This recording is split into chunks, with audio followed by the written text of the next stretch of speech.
The latest edition of the CryptoAM Daily catch-up virtual coffee with using Zoom technology to stay in touch with the rest of the world. So let's see who's going to join us today.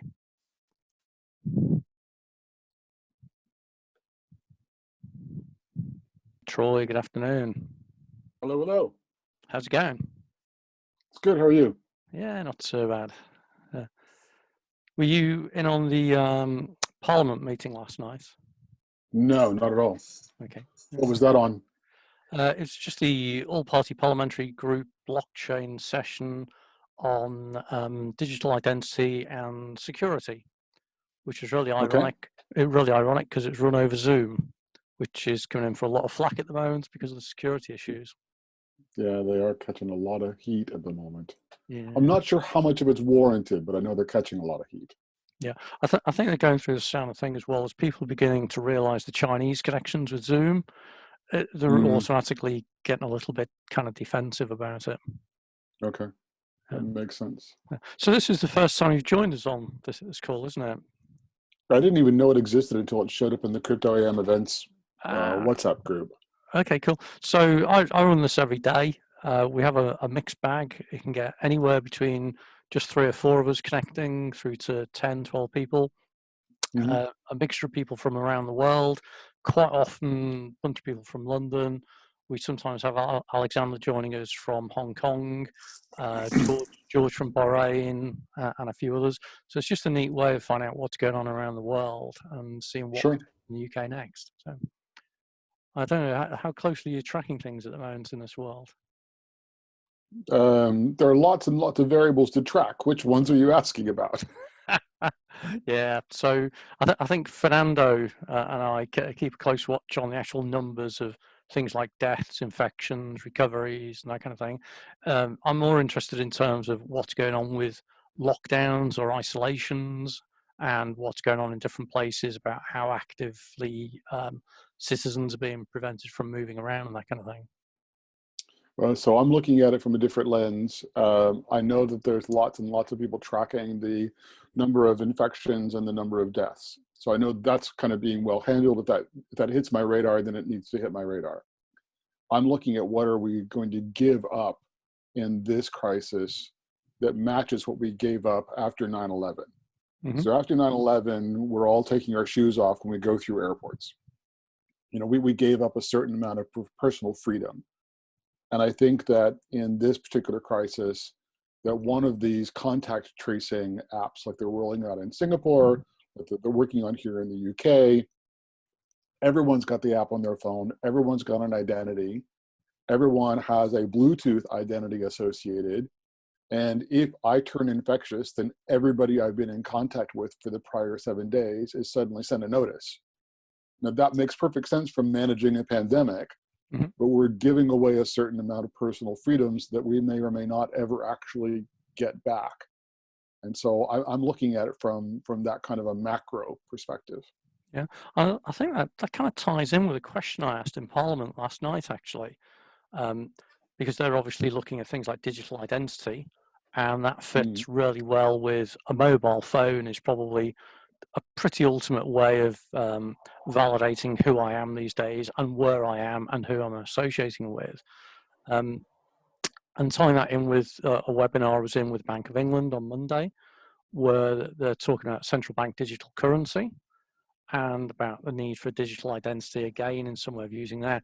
So all of a sudden you've got a mobile phone that is tracking citizens and where they're going and what they're doing, linked in to a complete financial system.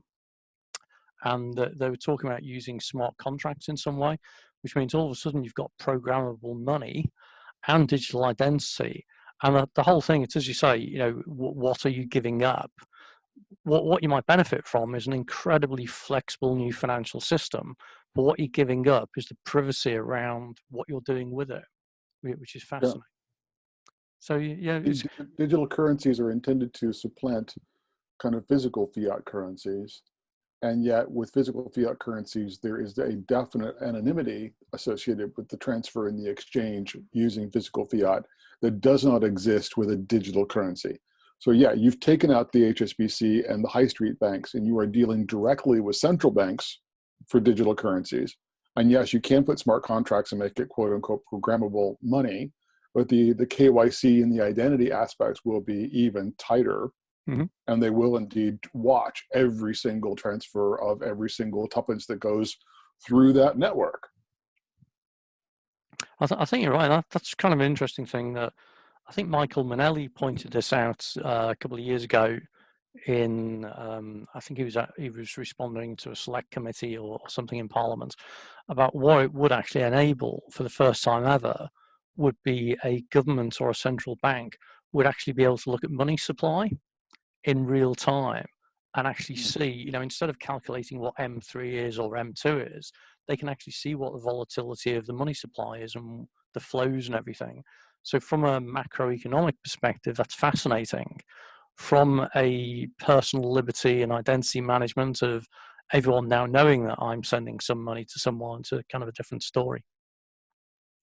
Yeah, but I think the other thing when we talk about identity, and whether you're talking about a mobile phone or whether you're talking about an app on a mobile phone or whatever those angles might be, I'm a huge proponent of a national ID card. And I know there's a whole lot of privacy people in the UK that are totally anti a national identity card. But if we would have had a national identity card, we would have been able to solve a lot of these, fake challenges that are associated with Brexit in healthcare tourism, in misappropriation of benefits, of work rights, all of those things. If we'd had a national identity system already in place, we could have managed much more effectively. So if you start talking about putting national identity into a financial based digital currency, then why couldn't you use that national identity more broadly? Yep. It's one of those ironic things, isn't it, that all of a sudden we're looking to introduce a whole raft of things in order to support civilization, society and everything, which are totally counter to the libertarian view of things, but are equally kind of necessary. So that's fascinating. Eric, good afternoon. See you're dressed smartly today. Hello, Eric. Hey, Troy. Hi, Gary. How you guys doing? Yeah, good. Good. Fully branded today. I've got my CryptoAM cap, Bitcoin.com T-shirt, and craft beer, but with water. Ah, okay. We should get How are Florida. the craft folk, by the way? Do we know how the Florians are? I see them on various groups. Their businesses must be terribly devastated by this. Yeah, I don't know. I saw Florian was responding to something earlier on today on one of the groups. So they're alive. In terms of what they're actually doing, I don't know. Because it's kind of fascinating locally, that the town I live in, a few months ago, there was a small craft beer shop set up. And they brought in beers from wherever, and I started building up a good relationship with them. And they've been really putting their heart and soul into developing this business, and then this happened. So what they're now doing is a delivery service. So yeah. It's kind of like they've kind of pivoted a little bit, which kudos to them for doing it. So I don't know if the Florians are going to be doing something the same with their project. Hopefully. Yeah. It's difficult to imagine the West End one being able to do something, but Mercato could do. Yep. Because the brewing on premise, aren't they? Yeah. Yeah. So that they could still continue the brewing and then distribute in some way. I think it's going to be interesting. I don't think the results of the Cobra meeting have been announced today yet, where they were going to be reviewing the lockdown situation and whether they were going to extend or expand or whatever. I just have a sneaky feeling that that might impose further restrictions in some way, and that could actually start stopping some of this quite nice community stuff going on, and some businesses carrying on. I don't know what it's like by you, but for us at the moment, most shops, except for essential services, are closed, and yet garden centres remained open. And are gardens really essential? Kind of, they're nice, and there's a lot of people suddenly taking up gardening, and it's probably helping their mental health. But whether it's kind of necessary, I think time will tell. Who knows? We've got a couple of big garden centres down where we are, and they've pretty much closed, except the fruit stall out the front remains open, which is great. So you can walk down. For us, it's great, staggering distance. We can walk down for our daily walk and get some fresh fruit. which has come from the fields without the supply chain in between. So it's quite interesting to be able to do that. You know, I mean, we still find ourselves cleaning and washing and wiping everything, and I don't know if it's useful, but hey, I'm doing it anyway. Yep. I think one of the impacts of this is our general hygiene. The whole worldwide is massively improving, right? That kind of worries me in a way, though. Having Yeah. a young family with dogs, and I can't even remember how many other creatures we've got in the household now. We are probably an absolute breathing environment for bacteria and germs and all sorts, and that probably Sure, you want the germs. I'm not yeah. sure you want the virus. Yeah, but I reckon that our whole family is probably immune to most things apart from Ebola, Yeah. because we've got so much dirt and grit and everything. One of the problems with everyone cleaning so much is you're now reducing your exposure to bacteria and actually, in a way, decreasing your immunity. So it's kind of interesting. Yeah, that's true. It's a funny thing. Troy, when I joined, you were talking about a national identity scheme. Yes. Interesting, because of course a lot more things can be handled well. Are you for or against a national identity scheme? I'm in favor of it. I'm a proponent of a national identity system. And this was coming on the back of the conversation that Gary and I were having about having identity associated with digital fiat. So, you know, if the Bank of England starts issuing a digital pound, then there will indeed need to be an identity associated with that so they can track all of those transactions. And if you've got an identity for the digital pound, why shouldn't it be a national identity? So that's kind of interesting, because I actually asked a question around that last night at the all-party parliamentary blockchain meeting about the risk of, if you need to have identity against digital money, then what are the ethical dimensions on that? And the response I received, I don't know the person's name now, he was actually saying that what they were considering, and this is in a parliamentary meeting, not the Bank of England meeting on Monday, but he was saying that what they were talking about was the capacity of having a digital currency which you can interact with anonymously. And so you can have an anonymous wallet and no digital identity against it in some way. So kind of like an anonymous node in some way. But he seemed quite comfortable that you could interact with a digital currency without providing evidence of ID. Technically, I think technology-wise you can. Whether you'd get away with that for things like KYC, AML, CTF and that, I'm not so sure about. But it's kind of fascinating how it played out. That Monday was the Bank of England webinar about central bank digital currency and the research they've been doing, which is really, really interesting, good discussion. Then Tuesday was the all-party parliamentary group meeting about digital identity and national security in there. And they all kind of plug into each other. So it's kind of interesting time. That is interesting. So I caught the Bank of England. I think I'm going to call that a broadcast. It wasn't really. I mean, it was beautifully choreographed, and they were propagating a few clear messages, and I felt it was more transmission of their position. So that they can have consulted and that they're de-demonizing the work that they're doing, etc., which is good and it's great, it's well attended. But the substantive discussion around what they're actually doing, that I was very lucky to be part of a roundtable in Cambridge, where actually the 4 members of the team, including Tom, came, and there was only 25 people at the table, including some amazing university professors, cryptographers, who were asking some detailed questions. And I think that what you heard of the APPG is true. And I think there was a hint of it in the webinar this week, in that they said, while they're not going to be using blockchain, there are some properties of blockchain that they think could be helpful. And I think this is zero knowledge proofs.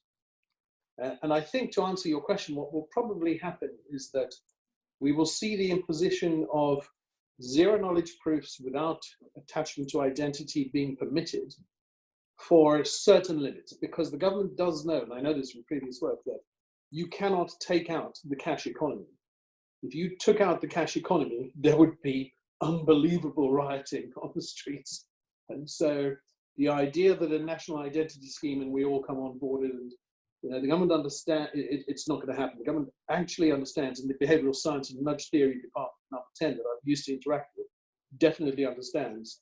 Because when we did the experiments with programmable money, this was all, a full report was actually created. I'm not sure if it was ever published. A full report was created.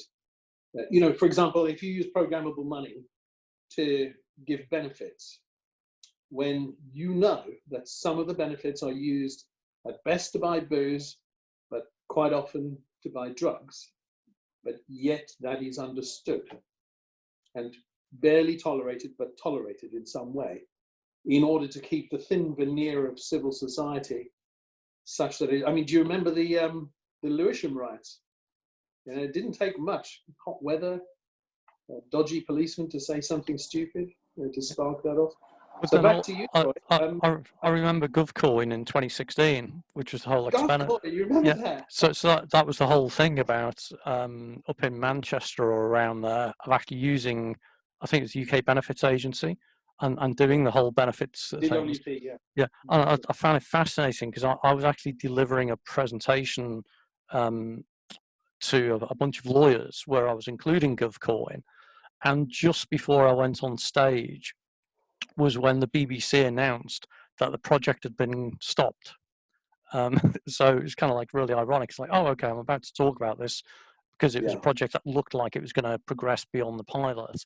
And then politically, when you had the left-wing, right-wing counterbalance of civil liberties, choosing how people spend the money, kind of kill that project off. So yeah, I remember it well. And actually, going back to what Troy was saying about how much more efficient the UK would be, he's exactly right. You are exactly right, Troy. It would be amazingly efficient. But we've been here before. I don't know if you remember this, but I remember the national identity scheme that was being brought in by John Reid. Was it John Reid? Something Reid, the MP. And he just couldn't understand why society wouldn't go for this, and it would be cheaper, they'd get more benefits. And society utterly refused it. And the Civil Liberties Group just refused to give up the freedom that we have of the anonymity of the cash economy. I think things have changed a bit, right? He just couldn't understand it. I remember meeting him at a round table later, saying, asking him why he was still just as frustrated. So it's very interesting, Troy, because with all the knowledge that you have and the experience that you have, are you worried about the loss of our rights through such a system? I think the answer is yes, I am. I think I'd be an idiot to say that I wasn't worried at all. And the old, I have nothing to hide, so I'm happy to tell you everything. That argument doesn't stack up. It doesn't actually wash. But the beginning of the conversation that I think happened before you got here was in 9/11, in that crisis, we gave up certain civil liberties. Now we all take our shoes off when we go through airports. And what are the civil liberties that we're going to give up in the middle of this crisis that we're not going to be able to get back? And this whole thing of surveillance, Singapore is already rolling it out. The UK is already talking about it. These apps that you identify who you are, it then looks every other Bluetooth person you're in contact with. If you come down with coronavirus, then everybody you've been in contact with for the last 7 days gets a notice. And from a public health perspective, that's great. But we're really in a big, pushing towards the Chinese surveillance society at that point. And I'm not sure that we can ever kind of come backwards. Yeah, you're right. You're so right there. We are not, once we go there, we're not going to be able to get back. On the previous call I was on, we were discussing, what the world would look like. It was the Crypto Curry group, right, Erica? And I was saying to Erica, you think about it.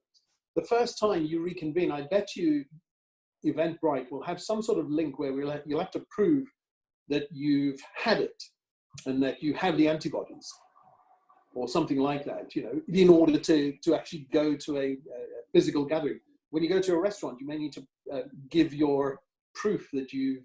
But they've been talking about a wristband. They've been talking about an issued wristband either by your GP or by the pharmacist that actually proves You did the test in a controlled environment. Now you've got your bright yellow wristband that shows you are coronavirus immune. This is so Orwellian. This is so Orwellian. It's very interesting because I have very conflicting views in that I am a libertarian at heart, but I'm also a great believer in the rule of law. But I think it's incredibly important that that's why I love blockchain, because it gives us as society the opportunity for decentralization and independence while wanting our centralized masters to fix the things for us. Terrible, isn't it? That's always the thing, isn't it? That we want independence and autonomy until we want the state to look after us.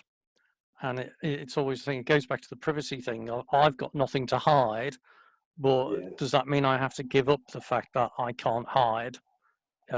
So yeah, it's a difficult trade-off. And that's what I'm finding really fascinating about this whole theatre that's going on at the moment, is how somehow within 4 months, we've switched from a relatively open, relatively transparent, relatively libertarian society to where we're now getting neighbours spying on other neighbours and reporting them for not conforming to something. And it's fascinating because when we started looking at what was going on in China last year, and we're talking about things like SRI, so the social ranking index, and their AI tracking their citizens and all this kind of thing, that was completely anathema. But now we're at the point where we're almost clamoring to ask for that to be done to us because we're worried about this invisible killer somewhere. So I find it fascinating, the change that's gone on in the last few months.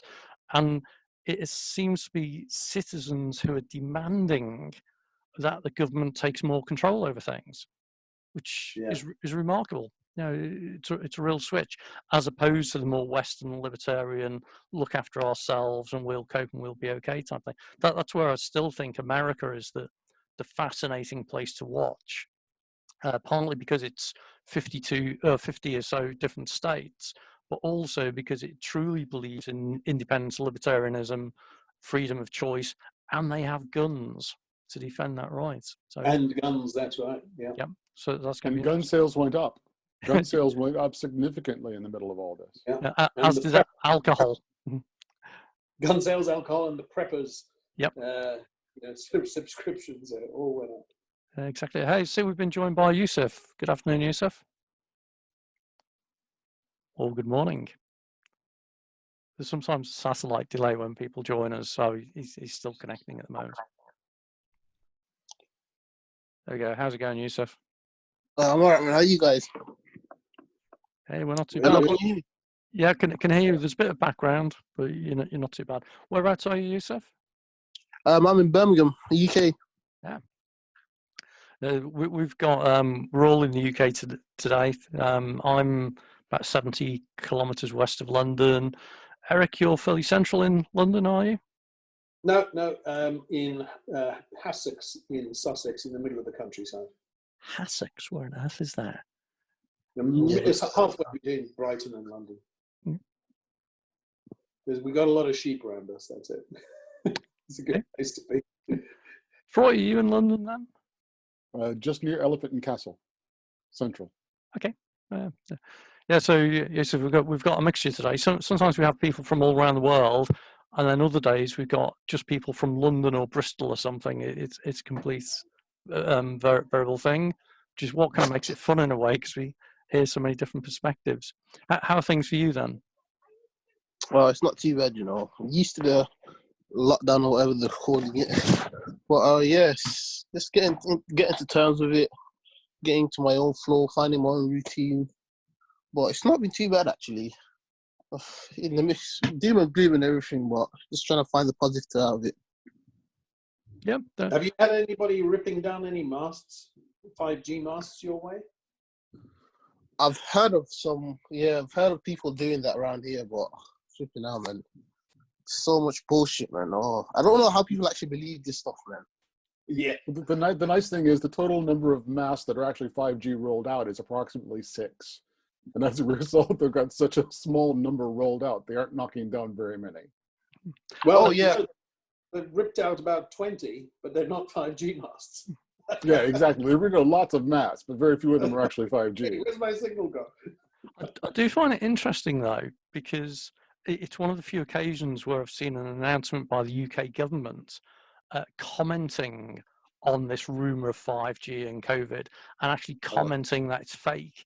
And it's very unusual for a government to actually be so open and say, this rumor that is being spread about is fake. Normally governments just say that's a rumor, we're not going to comment on it. So it is unusual, the fact they've made the effort, but then maybe that's the conspiracy theorist in me again. But yeah, you're right how it is that people are like actually setting fire to these things. But the other thing I'm finding as well, because I'm seeing a lot of work going on 5G masts, even though there's lockdown at the moment, and that this is the thing I found interesting, that the engineers are claiming that the Coronavirus Act permits them to install the antenna and equipment and everything for 5G. But if you actually read the Act, and I'm such a sad person, I've actually been reading the Act. I No did way, Gary. yeah. No way. We need someone To be honest, it's scary. I mean, I read the EU GDPR and Data Protection Act as well, so that was light reading. But the Coronavirus Act does not say that they are allowed to continue installing 5G. It says that they can undertake emergency and maintenance work on essential communications. So a new 5G mast is neither essential nor critical nor maintenance. So I find it odd that they are still trying to do it and that they're claiming it. But yeah, if you want to not sleep at night, if you want to link this in with digital identity and libertarianism and that, go and read the Coronavirus Act, because you're not going to sleep. I love it, Karen. Yeah, I was looking at the story about how that all started and how it was massively amplified by social media stars. I mean, it was the Belgian reporter, wasn't it? The Belgian, I think it was a report. But it's interesting the role that RT plays in all this, isn't it? Also interesting. Another potential conspiracy theory, but it is interesting. There is a thematic to the messaging there, which you look at. I was quite pleased to see a response from government. When I used to work with the number 10 team, and when we had controversial and difficult comms, there was a mantra at the time saying, do not give it oxygen, which is a traditional PR, IR, crisis communication, philosophy, which completely was invented at a time when social media did not exist. Now, if you do not propagate your own view or crush things quickly, you don't tell your own story, society will tell its own story, and of course worry naturally, fueled by the conspiracists because they can. Well, I always say nature abhors a vacuum, and it's true with people, and the vacuums of lack of information is always filled with conspiracy and worry. You never get a situation where when people don't hear about something that they go, oh, well, that must mean it's all good news. That they'll always think of the dark side. I've seen that in companies and everything as well. So yeah. If you look at human nature is we need to pay attention to those things that might kill us, right? Yeah. So we're always looking for those things that are threatening, that are fear-based, that are whatever, right? And all these media channels and all these social media platforms, they sell attention. And so the bigger the fear, the bigger the controversy, the bigger the threat, the more attention, which allows them to monetize attention. And to Eric, to your point, yes, you can indeed try to grab the narrative. But if you come with a narrative that says everything is fine, don't worry, this is not true, it's okay, it's never going to get the same traction, the same virality as the world's going to end, you shouldn't trust your government, don't trust your parents, you're going to die, because that has all of the amygdala kind of attraction. And so how do you spin a positive message in a way that puts fire on and kills all the negativity and all the falseness and gets enough virality to get enough volume without being negative? Do you understand what I'm trying to say? I really like that question. If we knew the answer to that, it would be so powerful. God, I'd invest in that. That sounds incredible. Yes. I'll work on that. I'll work on that. I want that, Troy. That's so great. I was going to say, maybe it's like you make a positive about the negative in some way. So you say to citizens, it's their positive duty and it's a positive reaction that if they shop their neighbours doing things, then that's a really good thing. So it enhances positive action in a weird way. Ooh, Neighborhood Watch 2.0. Well, they say everybody in Switzerland, every Swiss is a policeman. And there is a certain level of social compliance that's built into the fabric of society. I mean, I lived in Zurich for a while, and that was one of the things they said was everybody is watching everybody else, and that's what holds the society together. It's not just the police who are watching, it's your neighbors. Collective sterility. Well, it's collective surveillance, isn't it? But they're talking about coronavirus isolation or non-isolation. You're not going to have enough police to actually go out and enforce all of this, but a social consciousness, a social awareness will help. Yeah, sorry, you mentioned that, but I was reading yesterday how Jared Kushner was looking for some sort of coronavirus surveillance program, and I've been hearing about all the work they've been doing with Oracle. So I think something like that is definitely around the corner. And also, they were talking about something like this here as well to try and trace people who have been in contact with people that have tested positive. So I think something like this is already in the works, but how it takes effect and how it stays afterwards when this is all finished and done with is going to be the real issue, because there's people talking about the data protection abuses and stuff, or privacy abuses that are going to happen, but it's already happening, and I think we've opened a can of worms that it's going to be very hard to get rid of once this is done with. I think you're right. That's what Troy was saying before, that once you establish these protocols or these surveillance things or rules or whatever, it's actually then very difficult to get rid of them afterwards. And that's at least the thing with the Coronavirus Act. I think it's got phased reviews in it, so every few months it goes back to Parliament for them to revalidate, kind of thing. But yeah, once a government has control, it doesn't like to let go. So talking control, guys, we're about to run out of time with this just being a 30-minute slot. So I was going to say, does anyone have anything pressing they'd like to add or share before? I just want to ask, does any of you know when the halving is? The what, sorry? 36 days. The Bitcoin halving is not until May. The Bitcoin cash halving just happened. Yeah, sometime around, it's something around this week or something, yeah. So it must just happened, yeah.